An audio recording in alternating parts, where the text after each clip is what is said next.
एक समय बहुत टाइम पहले शायद किसी ने ये बात कही थी और उन्होंने ये कहा था कि देखिए व्यक्ति की सोच में समस्या होती है ना।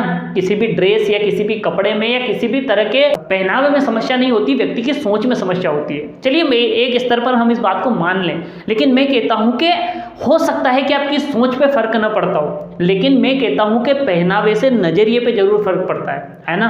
मान लीजिए कि आप सड़क से जा रहे हैं, वो सड़क पे जाते वक्त एक नॉर्मल कोई आदमी खड़ा हुआ है, उसने सिंपल शर्ट पैंट पहन रखे है, वो आदमी आपको हाथ आगे करता है, आपको रोकने की कोशिश करता है, भाई वो लिफ्ट मांगना उसे, उसके दिमाग में क्या चल रहा है आपको नहीं पता, लेकिन वो हाथ देकर आपको रोकने की कोशिश करता है, आपको उसे लिफ्ट नहीं देनी या उस आदमी के लिए नहीं रुकना, आप अपनी गाड़ी बढ़ाकर आगे निकल जाते।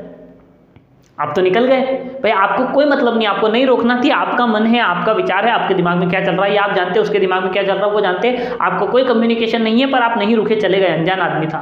लेकिन सोचकर देखिए, वही आदमी अब खाकी वर्दी में खड़ा हुआ है, जो पुलिस की ड्रेस होती है, उसके कंधे पर 2 स्टार लगे हुए हैं, वही आदमी जो पहले था वही आदमी है।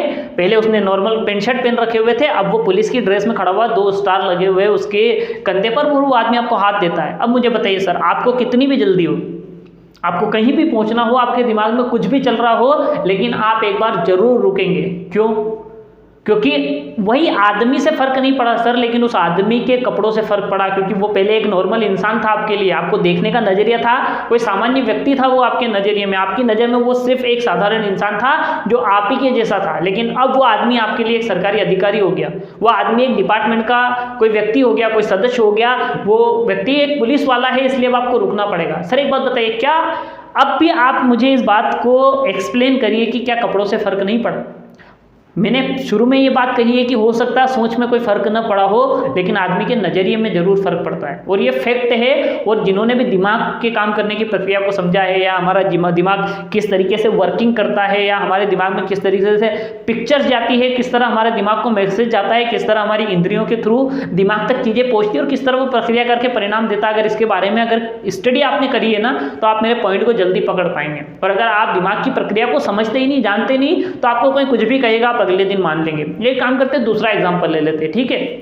एक और एग्जांपल मैं आपको शेयर करता हूं कि आप मान लीजिए आप जा रहे थे और अचानक आपकी तबीयत बिगड़ जाती है, आपकी तबीयत बिगड़ जाती है, धीरे धीरे आप देखते हैं कि आपकी तबीयत लगातार बिगड़ती जा रही है, खराब होती जा रही है।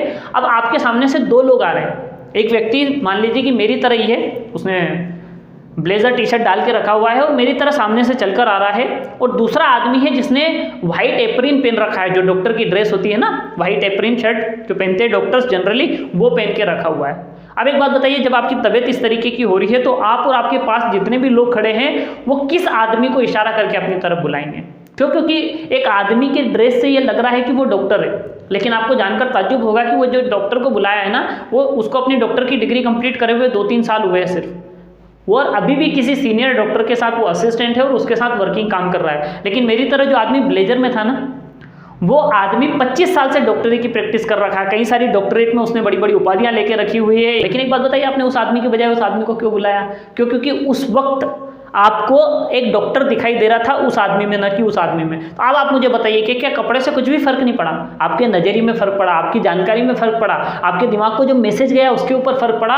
और दोस्त, ये सारी चीजें बहुत महत्वपूर्ण होती है। जितने लोग साइकोलॉजी से जुड़े हुए हैं, जितने लोग माइंड प्रोग्रामिंग से जुड़े हुए हैं, जितने लोग माइंड के काम करने की प्रक्रिया को समझते हैं, उससे जुड़े हुए हैं, उन लोगों से जाकर बैठिए, वो आपको हर चीज का दिमाग पर कितना असर होता है वो बताएंगे। एक कलर हमारे दिमाग को कितना असर डालता है, एक कपड़ा हमारे दिमाग को कितना असर डालता है, एक शब्द हमारे दिमाग को कितना असर डालता है, एक व्यवहार हमारे दिमाग को कितना असर डालता है, एक पिक्चर्स और एक पेंटिंग हमारे दिमाग को कितना असर डालती है, एक कही गई बात हमारे दिमाग को कितना असर डालती है, एक की गई एक्टिविटी हमारे दिमाग को कितना असर डालती है। ये सारी चीजें आपको बताएंगे दोस्त। अब जब हर चीज असर डाल रही है, तो फिर कोई कैसे कह सकता है कि कोई फर्क नहीं पड़ेगा?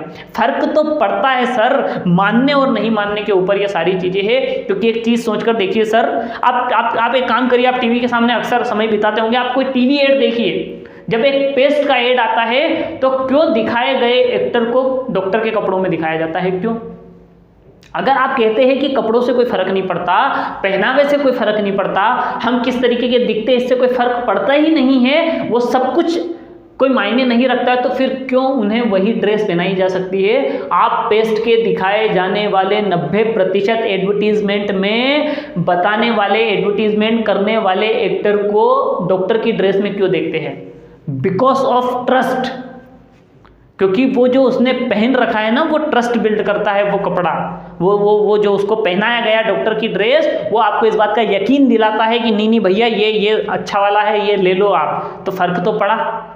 आप जाइए किसी पैकेजिंग इंडस्ट्री, कोई बड़ी पैकेजिंग कंपनी के अंदर जाइए, जब वहाँ पर प्रोडक्ट की पैकेजिंग होती है ना, उस पैकेजिंग में बड़े बड़े कलर डिज़ाइनर्स को बुलाया जाता है, कलर कॉम्बिनेशन एक्सपर्ट्स को बुलाया जाता है, उन लोगों की राय ली जाती है। साइकोलॉजी एक्सपर्ट की क्या ज़रूरत है, मुझे बताइए? एक एड डिज़ाइन करने में, एक प्रोडक्ट की पैकेजिंग करने में, एक शोरूम के डिस्प्ले लगाने में किसी साइकोलॉजिकल व्यक्ति की क्या ज़रूरत है? या साइकोलॉजी एक्सपर्ट की क्या ज़रूरत है? सर, वो लोग समझदार हैं, वो लोग जानते हैं माइंड के बारे में, इसलिए वो लोग पता करते हैं कि भैया कौन सा कलर कॉम्बिनेशन दिमाग को जल्दी मैसेज देता है, किस तरीके की भावनाएं जाती है, उसे देखने के बाद किस तरीके का दिमाग प्रतिक्रिया करता है। वैसे ही सोशल मीडिया पर भी सारी चीज़ें जो है, आपको ऐसा लगता है कि मैं देख रहा हूँ कोई फर्क नहीं पड़ता, लेकिन फर्क तो पड़ता है बॉस, हर चीज़ से फर्क पड़ता है। हम माने या न माने इससे कोई फर्क नहीं पड़ता, लेकिन दोस्त फर्क तो पड़ता है, क्योंकि जिस तरीके की छवि हमारे दिमाग में जाती है ना, उससे फर्क पड़ता है। जिस तरीके की इन्फॉर्मेशन हमारे दिमाग में जाती है, उससे फर्क पड़ता है। जिस तरीके की चीज़ें, पिक्चर्स हम अपने दिमाग को भेज रहे होते हैं, उससे फर्क पड़ता है।